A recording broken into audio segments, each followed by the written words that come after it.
Meu nome é Hugo e eu gostaria de analisar essa questão tão complicada que é esse tempo materialista, cronológico, com o tempo místico, contemplativo. E eu me perguntar em cima disso.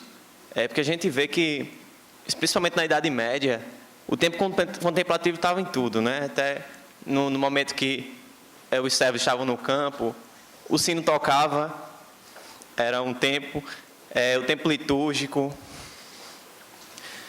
E eu estou nervoso, não sei porquê. E a gente hoje em dia está muito preso ao tempo cronológico. A gente tem que quebrar esse tempo cronológico para entrar no tempo contemplativo, né?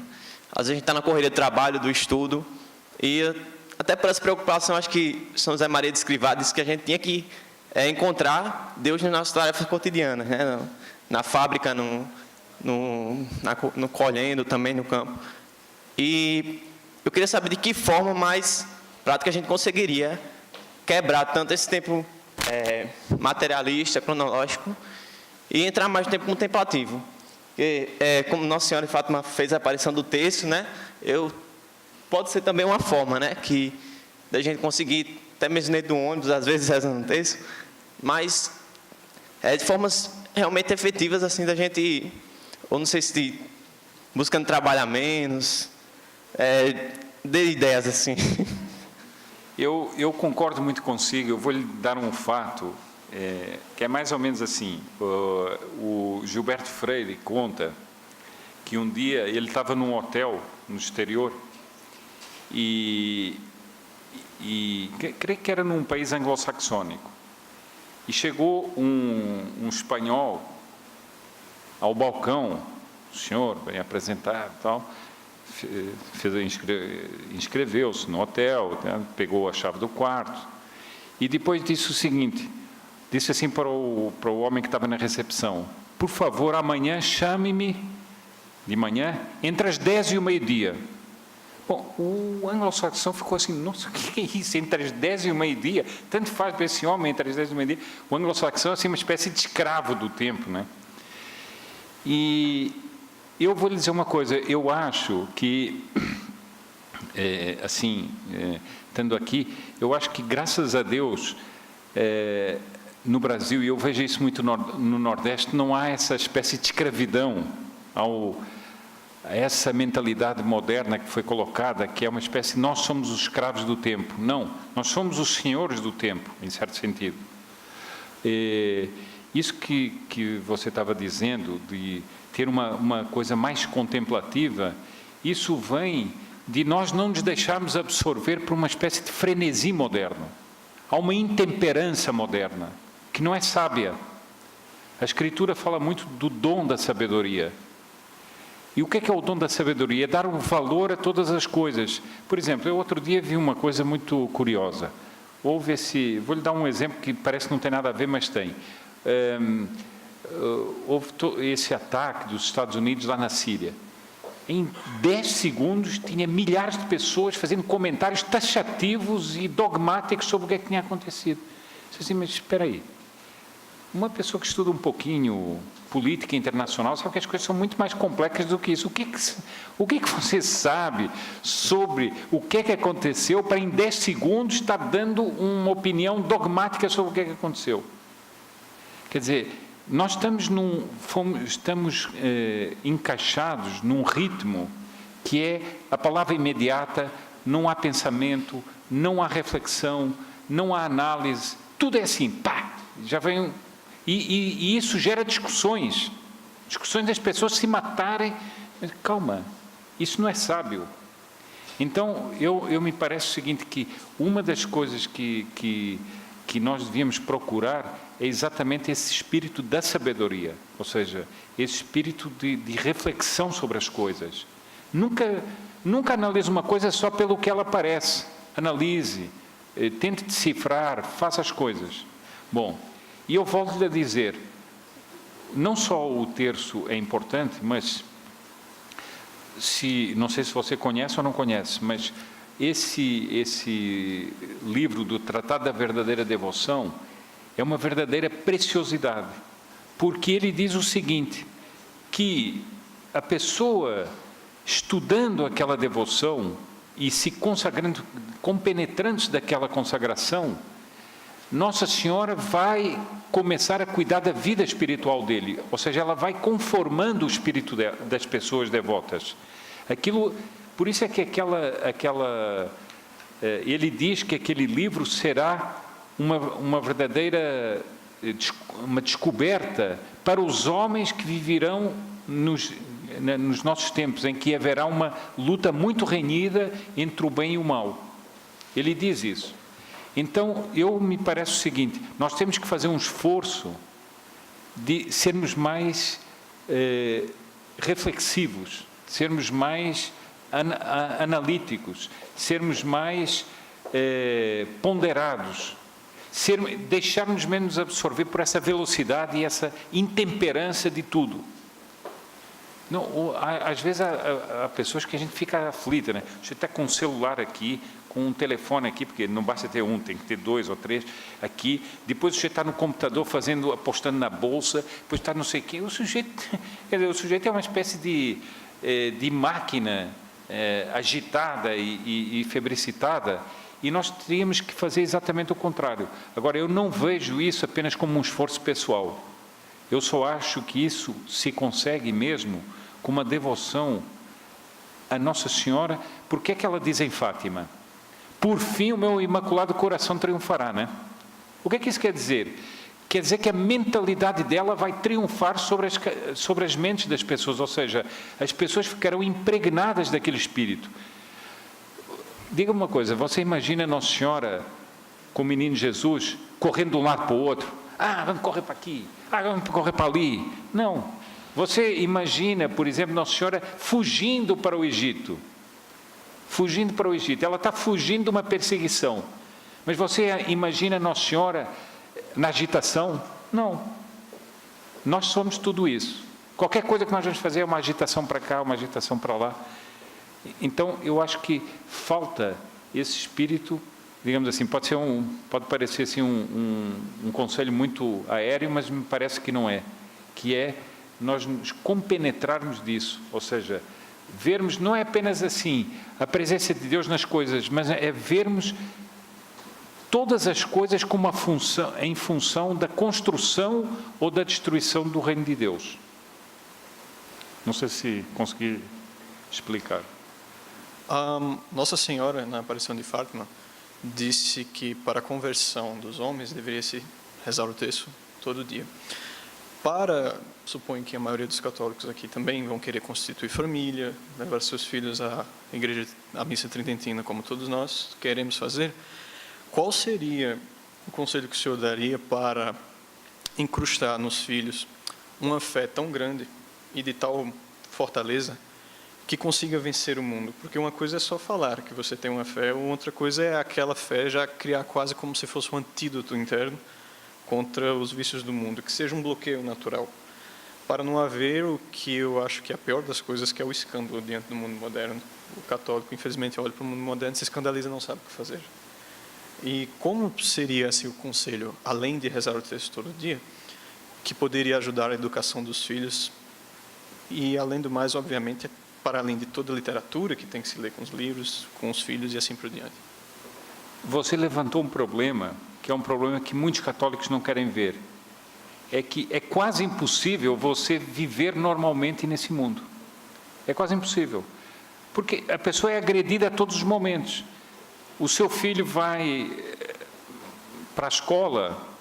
Outro dia eu vi um vídeo numa apresentação daquele Miguel Najib, em que uma professora disse: eu trabalho a ideologia de gênero com crianças de 3 a 5 anos. 3 a 5 anos. Portanto, você está vendo o seguinte, é uma espécie de corrupção desde que a pobre criança ainda não está nem tendo noção de si. Ou seja, você tem uma construção de uma civilização que é um neopaganismo feroz. Há muitos católicos que não, vamos fazer uma lei aqui, vamos fazer uma lei ali. Isso realmente é muito difícil, por isso é que eu digo, é preciso uma devoção muito grande, mas o que eu acho é o seguinte, Nossa Senhora afirmou isso, vai ser preciso uma intervenção sobrenatural nos acontecimentos, porque o rumo que os acontecimentos tomam é sempre pior. E foi o que Nossa Senhora disse, se o mundo não se converter, virão coisas piores. E vieram. Vamos pegar o 1917 e 2017, ninguém é capaz de dizer que o mundo está melhor, né? Eu acho que só um cego diria isso. Bom, e tudo que o homem vai construindo é uma catástrofe em cima da outra. Bem, então eu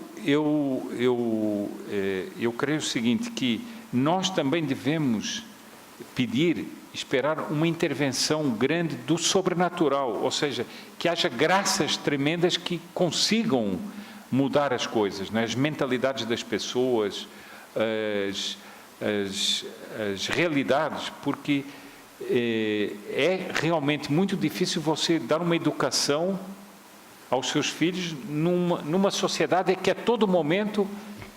Eu outro dia também fui fazer uma palestra em Campinas e um pai me disse o seguinte, bom, eu tive que pegar o meu filho que tem 8 anos, nós fomos ao shopping e eu tive que chegar a casa e explicar que aqueles 2 homens não eram...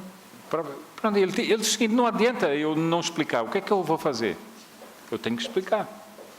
O que é que a criança viu, o que é que não viu. Ou seja, nós estamos num contexto em que tudo é contrário à ordem natural, um contexto em que tudo é contrário à lei divina, etc. Então, por isso é que eu digo o seguinte, enquanto nós não nos convencermos também disso, tudo o que nós fizermos será uma defesa, apenas agir na defesa. Mas nós temos que ter pedir encarecidamente que Nossa Senhora abrevie esses dias e dê graças ao mundo para que as pessoas mudem, né? Mas esse foi o apelo que Nossa Senhora fez e que infelizmente as pessoas não ouviram. Eu queria que o senhor desse alguma orientação, especificamente às mulheres, de como elas poderiam se portar com relação à sua vocação, até mesmo profissão, para que, por fim, o Imaculado Coração de Nossa Senhora triunfasse. Obrigada. O que o mundo moderno está fazendo com a mulher? Está destroçando a feminilidade. Ou seja, está destruindo todas as qualidades que o mundo espera das mulheres. Ela está conseguindo construir esse horror que é dizer o seguinte, nossa, é mãe? Nossa, mas que horror, né? Não sei se você já notou o seguinte, quando uma mulher... Outro dia, uma conhecida minha me contou isso. Ela estava saindo da igreja à espera do 2º filho e já vieram dizer, você vai parar por aí, né? Eu disse assim, bom, o que você tem a ver com a minha vida? Essa é a primeira coisa, né? Primeira coisa. E por que essa pressão assim? Você vai parar por aí, por quê? Mas por quê? Então você vai vendo que há uma construção contínua de coisas. Ora, uma das maneiras que eu acho que as mulheres têm de agir no mundo de hoje é exatamente demonstrarem aquelas qualidades que as forças revolucionárias vão negando. No dia a dia. Outro dia, uma senhora que em Brasília organizou um evento, ela disse o seguinte, ela, quando se consagrou a Nossa Senhora, mudou todo o guarda-roupa delas. Todo, passou a vestir-se de uma outra maneira. Bom. E ela trabalhava num banco e disse que aquilo teve um impacto enorme. E depois outras mulheres que apareciam diziam, não vou me vestir assim porque a fulana não vai gostar. Ou seja, ela tinha uma ação de presença, que era uma ação de presença muito, muito forte. Então, eu acho que uma das coisas é ter bom gosto e explorar esse lado por exemplo, hoje em dia, vamos reconhecer que as modas são as mais provocativas e as mais imorais, né? Então, mulheres que se vestem exatamente de outra maneira, com moralidade e bom gosto, né? Tem que somar as duas coisas, né? Não basta ser apenas moralidade, porque o bom gosto também é um valor do espírito, né? A moralidade e o bom gosto somadas, eu digo o seguinte, se isso acontecesse, isso vai marcar a época. As pessoas vão começar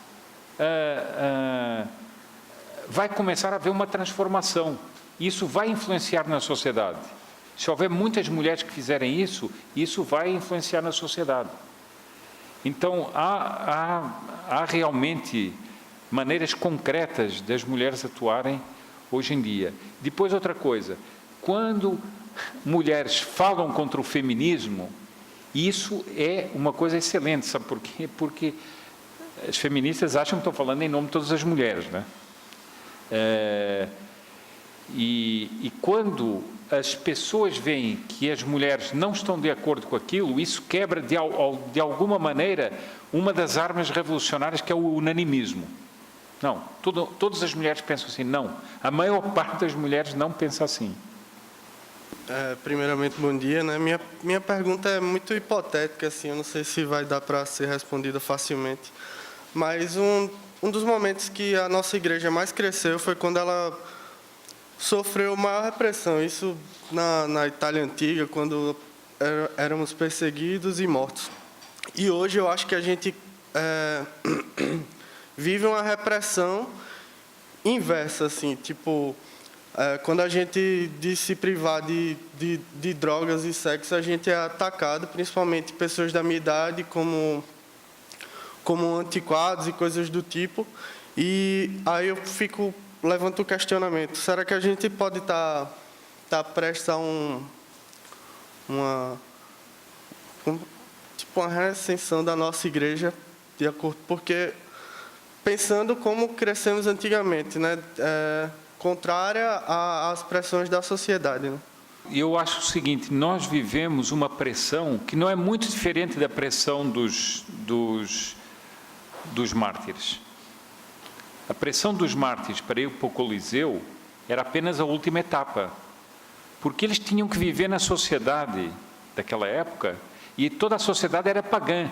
Então você ia, por exemplo, para uma festa de aniversário, tinha que pôr uma coroa na cabeça, etc., que era um culto aos deuses, e os católicos não iam fazer aquilo, como você está dizendo. Então, aqui também existe uma pressão social de tudo. É as drogas, é o sexo, é isso, é aquilo. Você é o antiquado. Ora, essa resistência que nós temos a isso, que nós oferecemos a isso, que nos vem também da graça, essa resistência pode ser tão heróica como eram os mártires. Por que é que Nossa Senhora em Fátima disse: os bons terão muito que sofrer? Ela não disse isso? Os bons terão muito que sofrer. Nós não temos que sofrer? Nós, para sermos contrário a todo esse ambiente do mundo, é muito fácil, é só chegar aí de fora e afinar com 3 ou 4 coisas, a sua vida vai ser uma maravilha, entre aspas, né? Vai ser uma maravilha. Então, realmente, nós vivemos essa época. E digo-lhe mais, não está dito também que nós não vamos ser presos e outras coisas, porque as leis modernas vão caminhando para isso. As leis modernas vão caminhando para isso, ou seja, você vai falar a favor da moral, você pode ser, puxa, esse sujeito é um homofóbico, esse sujeito é um islamofóbico. Quer dizer, o sujeito vai me matar com uma cimitarra e eu é que sou o mal. Quer dizer, não sei se isso é uma pressão tão grave como as pressões dos mártires, entende? E então o seguinte, só que é uma pressão mais disfarçada, porque é a pressão do ambiente apenas, que não é apenas. Então, acho que isso também está trazendo uma definição nos católicos. O Dr. Plínio, nos anos 70, escreveu um artigo que causou muita polêmica naquela época, que era: quem ainda é católico na Igreja Católica? Quem ainda é católico na Igreja Católica? Ou seja, muitos católicos que dizem católicos, eles são mesmo católicos, eles são capazes de dizer para si o seguinte: eu digo, olha, o Islã é um perigo. Nossa, você também é islamofóbico? Eu estou dizendo que eu já ouvi isso. Eu já ouvi isso, e de pessoas muito próximas. Puxa, mas você, só porque o sujeito é muçulmano? Não, não é só porque o sujeito é muçulmano, é porque eu estou vendo o que é que está acontecendo. E o problema não é apenas que ele vai matar e tirar a cabeça, não. O problema é que o sujeito vai fazer um trabalho para mudar a fé das pessoas,